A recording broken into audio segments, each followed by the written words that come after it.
Thank you, Ravi. Let me begin by confessing I am a certified liar. That means I have exaggeration and stretching of truth as part of my job. And this is required because cartoons need to seek attention and initiate conversations. So what happens is, cartoons have the power to document, deconstruct and reshape societal norms. Over the years, I have realized that cartoons have a life of their own, and moreover, they speak in a language that is universal. They also have the ability to weave stories that can change and transform lives and societies. So welcome to my world of cartoons. My passion for cartoons saw me engaging with various countries, cultures, customs, and at the core of it all, we as human beings have the same issues, same problems, only the intensity varies. So my first step in this direction happened way back in 2009 when Herald gave me the opportunity under Smile with Smita. It gave my cartoons a voice, and moreover, they gave me a free hand to document the happenings of society at that point of time. In school and high school, I learned French, but never even in my wildest dreams did I imagine I will have anything to do with the country or its culture. And today, I'm working with two French organizations working on human issues, fake news, and actually getting a lot closer first-hand view with France. Turkey provided a wider platform for me, and I would like to place on record the contribution of the international magazine editor İlhan Özdemir, who actually guided and mentored me. And eventually I became a consultant and also got featured there. When I look at the contribution in various other countries, one cartoon at a time, they speak a story of pain, trauma, challenges, be it of children, women, immigrants, social justice, wars, conflict, but the power of resilience is always there. Egypt was another reminder that cartoons can be catalyst of change.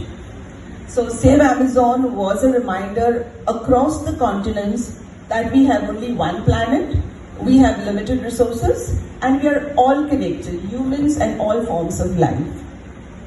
These are my pet subjects, very close to my heart and gets reflected in my work as well.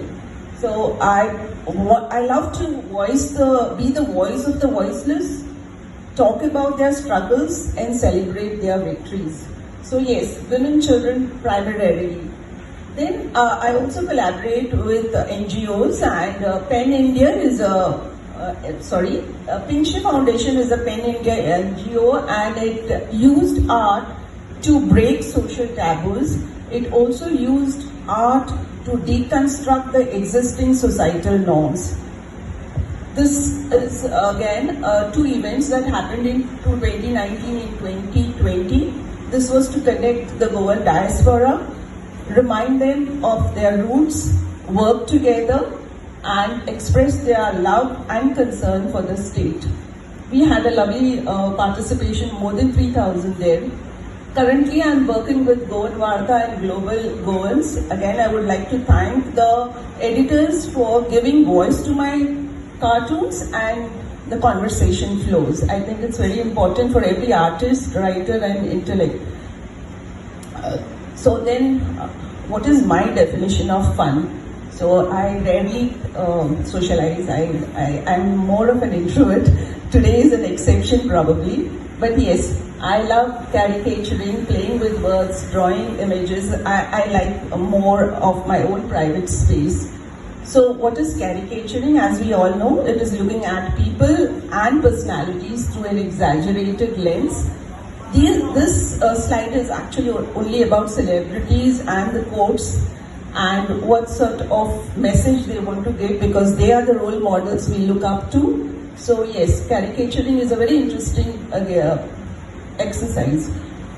When it comes to wordplay, this is a combination and fusion of art and words. So this reminds me of Albert Einstein, and I quote, creativity is intelligence having fun, unquote. So this is exactly is how I interpret his quote, where you can play a lot with words and art. At the end of the day, I express my gratitude to the universe by drawing one image of Lord Hanuman every day. And I have over 700 images, which is a record in itself. And I like to capture his power, his love, his devotion, his mischief as well. And then when time permits, I also make time rather for the street children, for children of prisoners and other marginalized section, where both of us, this is more like a healing exercise for both of us, where we share our trauma, pain, and we also reinforce our dreams together. And yes, it's always a pleasure to see your work take a concrete form. Like Kavi has already mentioned, I have authored 6 books. One is exclusively relating to cartoons, and it is titled With a Pinch of Salt, of course.